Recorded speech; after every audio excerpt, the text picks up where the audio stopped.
Hello, and welcome to Make a Difference, the show about how volunteers are making a difference every day right here in Montgomery County. I'm your host, Sandy Smith. We are weeks away from being inundated with political commercials all day, every day.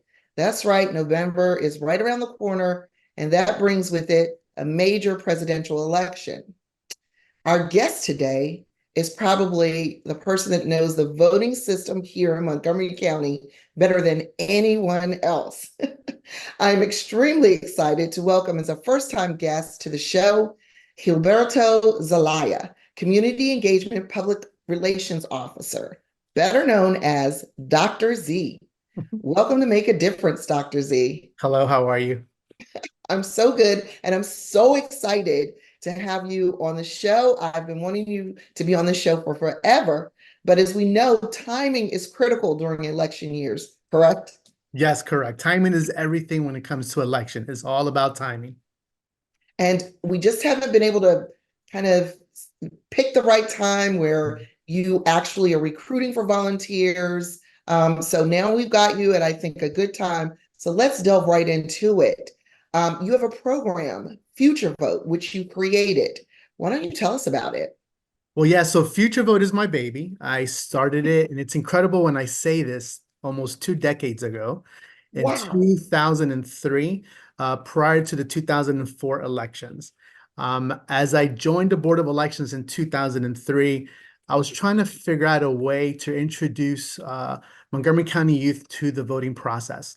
There's excellent programs around the nation, but I saw that they really focus on seniors and juniors because Right. at that time you needed to be 18 to register to vote Mhm. and if you wanted to serve as a poll worker.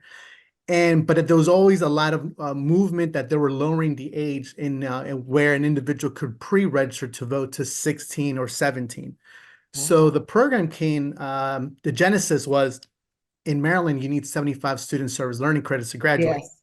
And these students could initiate earning those hours after they are promoted from fifth to sixth grade. So as a rising sixth grader.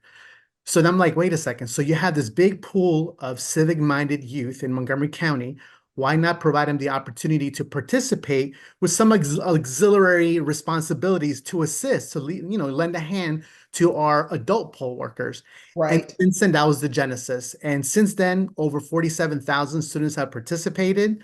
Wow. They've given over 100,000 community service hours to Montgomery County voters. And as these students age into the program, once they're 16 years of age, we encourage them, number one, to register to vote, and number two, to serve as an election worker to serve our voters in Montgomery County, Maryland. Okay, so you mentioned age. What is the age range or required age range to work or to volunteer with Future Vote? So to volunteer as a future voter, you must be between the grades of 6th to 12th grade. Okay. But a lot of our students, we see about 75% of our volunteers are middle school kids. Once they're in ninth and 10th grade, they have accumulated a lot of SSL hours. And Mhm. then also they're excited because at that time, then they could earn the stipend to become poll workers. So we see a drop. So 25% of our future voters are high school students. But the bulk of the meat and potatoes are our middle school kids. Oh, wow, that's good to know. So they can start in sixth grade, work their way up through the program. You mentioned that they could earn SSL hours. So approximately how many hours are they working through the duration? Yes. So during duration of a particular election, which is every 2 years, whether it's a Yes. presidential or gubernatorial, Mhm. they get one SSL hour for a training, mandatory training, which is both required for the guardian and the students. We're planning to have them in April. And then once they attend the training, the parents through the module, they will select their neighborhood precinct and the corresponding shift. Shifts are 3 hours long. We have them starting from 6 a.m. all the way to 9 p.m. So you just divide it in chunks of 3 hours. Right. If you cannot locate your nearest neighborhood home voting precinct, you could go to any precinct that's adjacent to your home address. Everything is self-explanatory in the module, and we'll facilitate your child's participation, but you have to attend mandatory training. And then the Monday night, the day before election day, there's a precinct setup where the guardian and the student must attend for about an hour in the evening, about 6:30 to 7:30. And then the student will need to be escorted by their guardian right before, a couple of minutes before the start of their shift on election day. And the guardian must pick them up. These are minors. It's all about safety and security. And I want to make sure that the parents walk in their child. But we get into all the minutia at training about participation, the do's and don'ts of service. Yeah, that, and I think that's very important that they need a guardian. Someone needs to have eyes on them getting to you and eyes on them getting coming home. Now, what type of training? You mentioned the training. What type of training is provided? So the training is provided is about an hour long. We start sharply at 7 and end at 8. We talk Mhm. about the ins and outs about voting in Maryland, but then also we talk about the different nuances about election day service, what they can and cannot do, how they will help the poll workers, what are the duties involved, and then also the instructions in which they will need to sign a roster, which will validate that did they serve on election day? Did they show up on time? The Yeah, chief judges will take notes. So this is a good way to kind of break the social concerns that, a lot of our children, especially if you were a 2020 COVID child, you were inside. So these soft skills of greeting voters, good morning, good afternoon, how can I help you? That's a good opportunity, but also to observe participatory democracy in action. and you mentioned that they work in shifts on election day Mhm. itself. What types of duties would they have on election day? So they serve at any given shift, we have 2 students, right? And also students grades 8 through 12 could serve during early voting, the evening shift, which is the 6 Okay. p.m. to 9. What they'll do is they serve as greeters. They ensure there's no partisan paraphernalia in the voting booths. Mm, They will walk the privacy screens that are collected at the scanner back to the check-in table. They will thank the voters as they exit the polling place, and they will ask them if they could fill out a survey. They hand out that infamous "I voted" sticker. Make sure that maybe they'll look at the child and they'll say, "Wait, how old are you? Oh, I'm in seventh right. grade. How can my child do this? Oh, just sign up here." And then we could help. We'll send them information for the general elections since they'll be serving this coming primary in May. And then also to encourage adults to step up to serve as poll workers, because without our poll workers, we can't hold this party together. This is a team effort. And I think by introducing our youth at an early age, the goal is that they go up the ranks, serve as a poll worker before they go away to Mhm. college, the military, the workforce. But then what's more important is they know how to defend their constitutional right to vote, whether it's early, whether it's on election day, or whether it's in mail. So Yeah. that's the job, and that's the premise of the program in Montgomery County. At the end of the day, we are here to serve and to make sure that our electorate is prepared.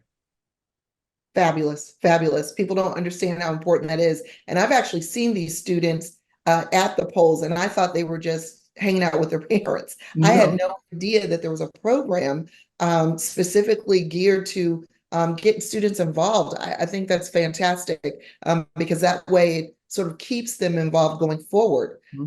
Now, once they reach age 16, they age out of the Future Vote program, correct? They could continue with Future Vote if they want to accumulate, 3 hours here, 4 hours there. Our preference is that if they meet the state qualifications or requirements to register to vote, at least 16 years of age, have U.S. citizenship, and live in Maryland, we prefer that they register to vote, pre-register, Mhm. and also Mhm. serve in a capacity as an election worker. I could tell you as a tip, as a parent of a high school senior, my son, they had no choice. They served in Future Vote from Yeah. middle school up. Great college transcript, a great interest story, serving the polls as a middle school, even way before you could cast your first vote, and then serve in a capacity as a poll worker, an official poll worker at the polls. It shows maturity, continuity, responsibility. So it's a good way to give back to the community. And at the end of Mhm. the day, I just want to ensure once these students graduate from our school system, whether it's private or public, Right. they know how to defend their constitutional right to vote. That's the whole intention of the program. And as I said, I'm a true practitioner. My own children done the program, nephews and nieces.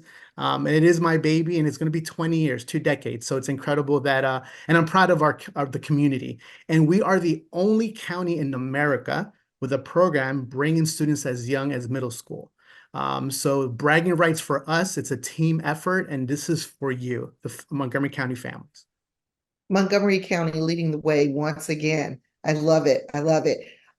Do you think that, well, not do you think, are there any specific qualifications or skills that are necessary in order to be a future vote volunteer? Well, required by the State Board of Elections, the students must attend training. It's mandatory. Even if your child, let's say, is in 8th or 9th grade and they're returning and they served in 2022, it's a Mhm. prerequisite. They must attend training. Okay. Second is they must know how to read, write, and speak English. Okay. That's a requirement also.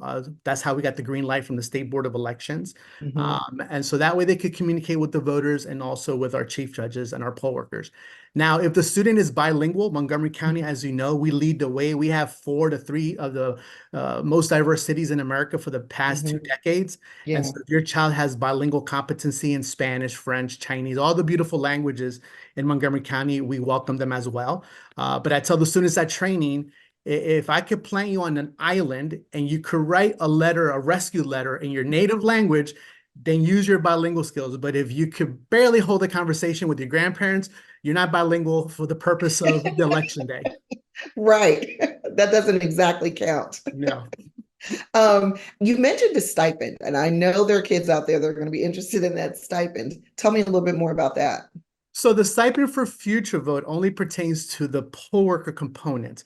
If your Okay. child is in middle school, there's no money, unfortunately. Right. That Right. that's that behooves the parents to give their child if they desire an allowance. But they will earn 1 SSL for every hour that they provide on behalf of our voters in Montgomery County. The program is pre-approved since 2004 by the Volunteer Center and by MCPS. If your child attends a private school, just Mhm. email me whatever documentation that pertains to that school, and I will sign, I'll scan, and I'll send it back to you because they may have their own kind of regulations and policy.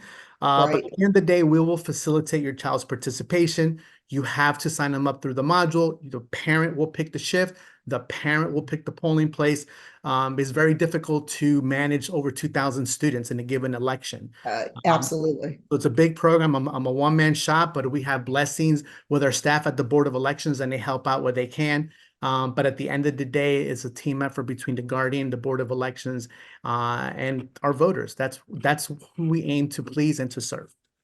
Absolutely. So if parents or students are interested, where can they get more information? How do they reach you? Yes, so you could go on our website at 777vote.org. Then you will see in the upper bar, you will see a future vote, click future vote, and then you'll Mhm. see the FAQs. If your child is 16 and older and they have US citizenship and whether they are not registered to vote, because we could ascertain if they're not, and we'll send you all the information so we could register them. Mhm. There's information on the high school poll worker component of future vote. Also, what's important to know for future vote, since the students are not they're not voting, they do not touch equipment or ballots. U.S. citizenship is not a prerequisite because the students Ah, aren't touching equipment, they're not voting, they're just helping with the incidentals, but they do need to read, write, and speak English. That's a requirement to communicate between the volunteer, our voters, and our poll workers working on election day or during early voting. But all of the information is on FAQs. And the last question, there's the link where you could register. Very simple, read all the materials. There's literature, some awards from the EAC that we received, national recognition in 2018 for the work that we do. And there's an email there as well. You could also email your questions to future.vote@montgomerycountymd.gov. Future.vote@montgomerycountymd.gov. perfect. We've been speaking with Gilberto Zelaya, also known as Dr. Z. Thank you for joining us, Dr. Z. And we're going to have you on our next episode to speak more in depth about adult volunteer voting opportunities. Thank you. If you're interested in this or any other volunteer opportunities, please go to our website, montgomeryserves.org. The Montgomery County Volunteer Center has opened nominations for the Montgomery Serves Awards. To nominate someone, please visit our website at montgomeryserves.org. Join us on our next episode when Dr. Z will discuss opportunities for adults to volunteer in our election process. I'm your host, Sandy Smith. Thank you for joining us today, and let's be sure to make a difference.